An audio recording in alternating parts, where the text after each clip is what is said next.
Je suis très heureux de pouvoir dire quelques mots sur l'écriture musicale et pourquoi un compositeur aujourd'hui décide d'écrire et pourquoi il écrit.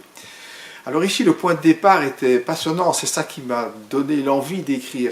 C'est puisque c'était une commande où on souhaitait qu'on écrive une pièce pour piano, violoncelle et voix, mezzo-soprano. Donc on avait besoin de textes, donc il y a eu cette réunion avec les écrivains, les poètes belges.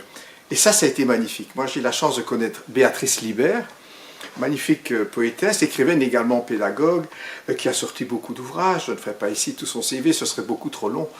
Mais j'ai été très inspiré, bien avant la commande de ceci, par les textes qu'elle écrit. Et donc, c'était l'occasion d'entrer dans son univers et de travailler en collaboration. Alors voilà, elle a écrit un livre, rien que le titre, comme un livre ouvert à la croisée des doutes, ça m'a inspiré. C'est quelque chose dont je me sens proche. Son écriture, je la trouve magnifique et je la trouve très musicale. Et justement, il y avait des évocations de l'univers musical, mais d'une manière très subtile, d'une manière très poétique, puisque c'est une poétesse. Donc c'est ça qui a guidé. Alors il fallait choisir quelques poésies, ça a été relativement facile parce que j'aimais tout le livre. Donc j'ai fait un choix. Et puis alors, qu'est-ce qui fait que j'ai eu envie d'écrire et comment j'ai écrit ça? Mais d'abord, c'est le texte. C'est d'abord le texte. Il y a des textes qu'on a envie de chanter, qu'on a envie de... Et chez moi, c'est assez naturel. Donc j'ai suivi mon idée. J'ai senti, selon les vers, selon le rythme de la poésie, la mélodie est arrivée. Parce que j'aime la mélodie. Je fais partie des compositeurs qui ont besoin d'une mélodie.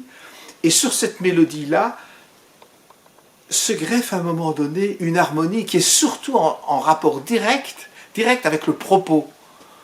Je n'ai pas cherché un style musical particulier, j'ai cherché une évocation musicale. Je suis dans ce qui peut rendre le texte plus en adéquation avec la musique et vice-versa. C'est donc ça qui m'a guidé. Et donc, quelques idées, et puis le travail du compositeur, quand l'idée est là, mais la composition, c'est d'allier tout ça.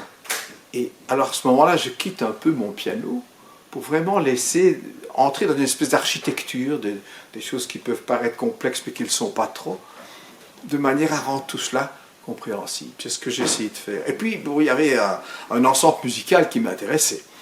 La voix, pour lequel j'avais déjà écrit quelques fois, le violoncelle et le piano. Alors là, j'ai trouvé ça très riche parce qu'on a l'habitude des leaders piano-voix, mais le violoncelle, je lui ai donné un rôle très particulier, c'est le merveilleux liant entre les idées, c'est ce qui permet aux instruments de déjà entre eux bien s'entendre et de servir la voix.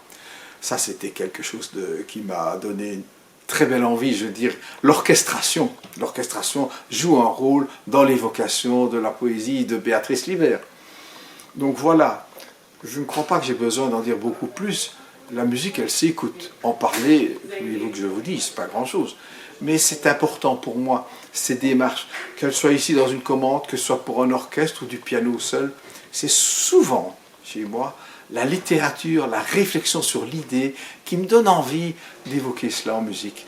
Dans un style qui est le mien, mais qui fait appel à tout ce qui peut évoquer des choses que je ressens très fort.